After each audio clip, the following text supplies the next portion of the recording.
మరో Indian student మృతి చెందింది. ఈ మధ్యనే కెనడాలోని ఒటావాలో వంశికా సైని అనే భారతీయ విద్యార్థిని ప్రాణాలు కోల్పోగా, ఇప్పుడు ఢిల్లీకి చెందిన త్యాన త్యాగి అనే అమ్మాయి కాల్గరీలో మృతి చెందింది. ఆమె మృతికి గల కారణాలను అక్కడి అధికారులు వెల్లడించినప్పటికీ ఆమె గుండెపోటుతో చనిపోయినట్టు కుటుంబ సభ్యులు చెబుతున్నారు. మరోవైపు తాన్యా త్యాగి మరణాన్ని వాంకోవర్లోని కాన్సులేట్ జనరల్ ఆఫ్ ఇండియా ధృవీకరించింది. కాల్గరీ యూనివర్సిటీలో చదువుకుంటున్న త్యాన త్యాగి గురువారం మరణించినట్టు ఒక ప్రకటనలో కాన్సులేట్ జనరల్ ఆఫ్ ఇండియా పేర్కొంది. బాధిత కుటుంబానికి కాన్సులేట్ సంతాపం కూడా తెలిపింది. వారికి అన్ని విధాలుగా తమ సహాయ సహకారాలు అందిస్తామని వెల్లడించింది. అయితే నోయిడాలోని జేపీ ఇన్స్టిట్యూట్ ఆఫ్ ఇన్ఫర్మేషన్ టెక్నాలజీలో బీటెక్ చదివిన త్యాన త్యాగి ఆ తర్వాత ఉన్నత చదువుల కోసం కెనడా వెళ్ళింది. ఆల్బర్టా ప్రావిన్స్ లోని కాలర్గి వెళ్లి అక్కడి యూనివర్సిటీ ఆఫ్ కాలర్గిలో మాస్టర్స్ చేస్తుంది. ఫుడ్ సేఫ్టీ అండ్ క్వాలిటీలో ఆమె మాస్టర్స్ చదువుతున్నట్టు సమాచారం. కెనడా వెళ్ళడానికి ముందు ఆమెకు ఇండియాలో ప్రొఫెషనల్ ఎక్స్పీరియన్స్ కూడా ఉంది. 2018లో గురుగ్రామ్లోని డిపి జిందాల్ గ్రూప్స్ కంపెనీలో బిజినెస్ డెవలప్మెంట్ ఇంటర్న్ గా జాయిన్ అయింది. 2019లో రాజస్థాన్లోని ఎన్విరో ల్యాబ్లో క్వాలిటీ కంట్రోల్ ఇంటర్న్ గా పనిచేసింది. ఆ తర్వాత ఉత్తరాఖండ్లోని జిప్సీ ఎడిబుల్ ప్రొడక్ట్స్ ప్రైవేట్ లిమిటెడ్లో క్వాలిటీ అష్యూరెన్స్ ఇంటర్న్ గా, జాస్పర్ కొలిన్ రీసెర్చ్ కంపెనీలో మార్కెట్ రీసెర్చ్ అసోసియేట్ గా కూడా పనిచేసింది.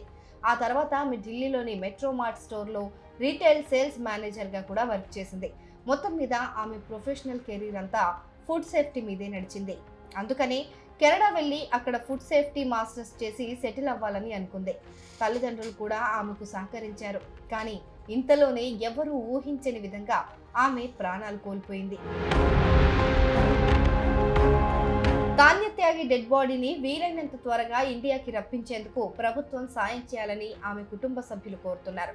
ఈ మేరకు తాన్య త్యాగి బంధువు అడ్వకేట్ ఇష్యూ త్యాగి ఎక్స్లో పీఎం ఆఫీస్ను ట్యాగ్ చేసి ఒక పోస్ట్ కూడా పెట్టారు. ఢిల్లీలోని తాన్యా ఇంటి అడ్రస్ను కూడా ఆయన పోస్ట్లో మెన్షన్ చేశారు. జూన్ 17న తాన్యా గుండెపోటుతో చనిపోయిందని, ఆమె బాడీని ఇండియాకి రప్పించడానికి కుటుంబ సభ్యులు ప్రధానమంత్రి మోదీ సాయాన్ని కోరుతున్నారని పేర్కొన్నారు. ప్రధాని నరేంద్ర మోదీ, విదేశాంగ మంత్రి డాక్టర్ ఎస్ జయశంకర్ ఎక్స్ అకౌంట్లను కూడా ట్యాగ్ చేశారు. తండ్రి పేరు విపుల్ త్యాగి అని, తన కూతురు బాడీని ఇండియాకి ఎలా రప్పించుకోవాలో కూడా ఆయనకు తెలియదని వెల్లడించారు. ఆయనకి సాయం చేయాలని అడ్వకేట్ ఇష్యూ త్యాగి అభ్యర్థించారు.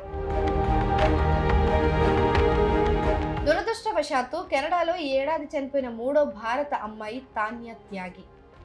ఏప్రిల్లో ఒటావాలో కనిపించకుండా పోయిన 21 ఏళ్ల వంశికా సైని కొన్ని రోజుల తర్వాత శవమై కనిపించింది. ఈ ఘటన కొన్ని రోజుల ముందు హోమిల్టన్లో హర్సిమ్రత్ రంధవా అనే ఇండియన్ స్టూడెంట్ చనిపోయింది. రోడ్డు మీద ఎవరో కాల్పులు జరుపుతుంటే బస్ స్టాప్లో వెయిట్ చేస్తున్న ఈ 21 ఏళ్ల అమాయకురాలు బుల్లెట్కు బలైపోయింది.